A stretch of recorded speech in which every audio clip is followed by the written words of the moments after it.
Jag vet inte riktigt om jag minns vad som var mitt första brott. Men det brottet som jag anser vara ett brott, som det första, så minns jag att det var ett stort inbrott i ett nöjesfält. Det var läskigt, adrenalin samtidigt som pumpade min mage, rädsla. Men det fanns någonting i det som jag kände attraktion till. Det gjorde att jag tyckte inte om det där och då, men så fort jag inte gjorde det så ville jag tillbaka till den känslan. I Sverige idag finns ett stort problem med gängkriminalitet. Det påverkar många människor och hela samhället. Mitt namn är René Lobos, 38 år gammal, gift, har 5 barn.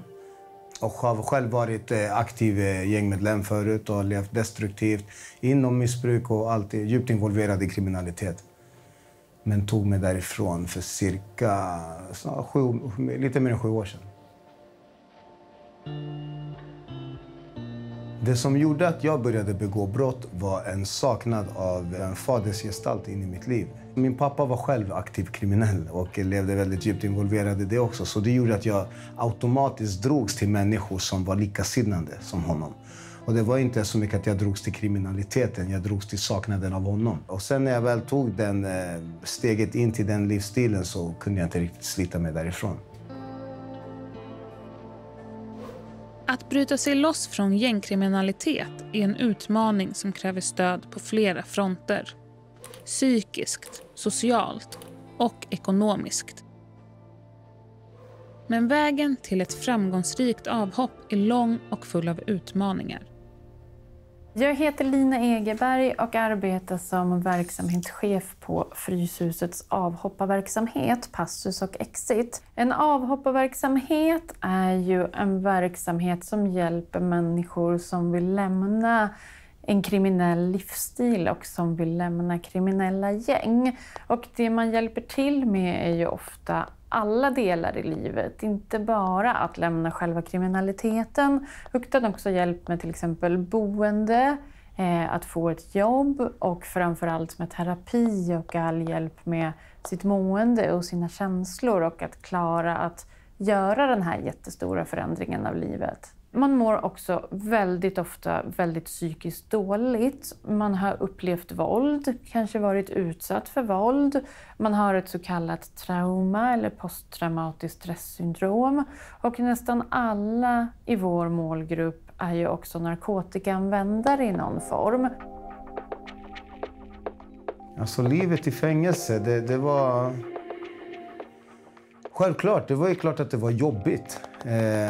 Mentalt och så, men samtidigt så jag hade det väldigt jobbigt ute också. Så det fanns där inne finns det ju inte den typ av ansvar som du har där ute. Du behöver inte jaga pengar på det sättet, du behöver inte akta dig för fienderna på det sättet och akta sig för polisen. Det är bara att glömma för du är redan inlåst. Plus det var mycket ångest och skuld skulle jag säga var en av de största tankarna av alla de här känslorna av skuld av människor som man har sårat.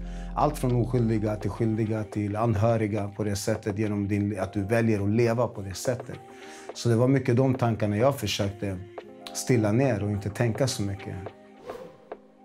Statistik visar att bara 1/4 av de som går igenom avhoppsprogrammet lyckas att bryta med sitt kriminella förflutna.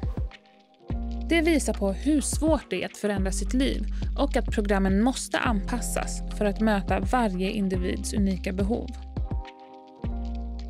Det var svårt att komma tillbaka till samhället efter att jag släpptes ut för då behövde jag göra min resa. Och många gånger tänker jag, men nu ska jag bara sluta begå brott, nu ska jag sluta knarka, nu ska jag sluta göra onda gärningar. Men vem är jag utan allt det här? För någonstans så är jag en god person, det finns ju någonting gott i mig, annars hade jag inte velat sluta. Det var jättesvårt att komma in i samhället också för att jag har så mycket att bygga upp. Vem ska vilja anställa mig med de papperna? Vem ska vara min referens? Eller ska jag slänga upp mitt CV eller mitt belastningsregister? Så det var väldigt svårt att försöka ta sig in. Jag ville in i samhället men jag tyckte inte riktigt att samhället stod med öppna armar, vilket jag inte kan kräva heller. För jag har inte varit den godaste människan och tillfört samhället någonting bra heller innan. Så det var lite svårt, men jag tog mig fram. Man får hålla ut och stå fast i vad du har sagt till dig själv att du vill göra. Vi ser ju att vi behövs mer än någonsin, kan man säga. Och det vi ser också är att vår målgrupp, Passus jobbar ju bara med vuxna människor över 18 år. Men vi ser också att de som söker avhopparstöd hos oss, de blir yngre och yngre. De har ofta upplevt mera våld, kanske också varit utsatta för grövre våld. Det är mera trauma och det är mera psykisk ohälsa. Och det är nästan alltid någon form av narkotikaanvändning inblandat. Så att vi behöver göra var att verkligen klara att ta emot personer med så blandad och komplex problematik. Det som fick mig att sluta med kriminaliteten, det var att jag hade förlorat mig själv. Alla de här maskerna, identiteterna som man hade byggt upp, de här karaktärerna som man har byggt upp. För allt var som ett skådespel det var som en film jag inte kom bort ifrån. Så jag visste inte riktigt vem jag var och jag bara förlorade. Jag förlorade allt, liksom. Relationen till mina barn. Jag förlorade mig själv, jag förlorade...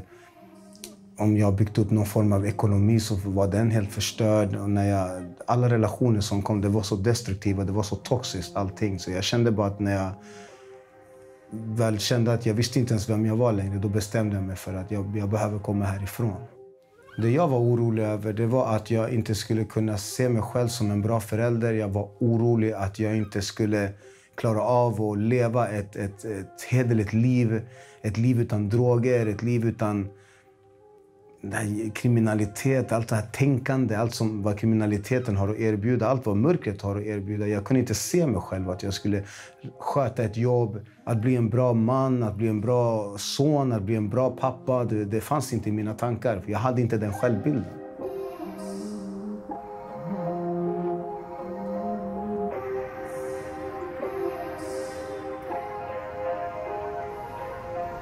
Till något som är början till en kriminell bana.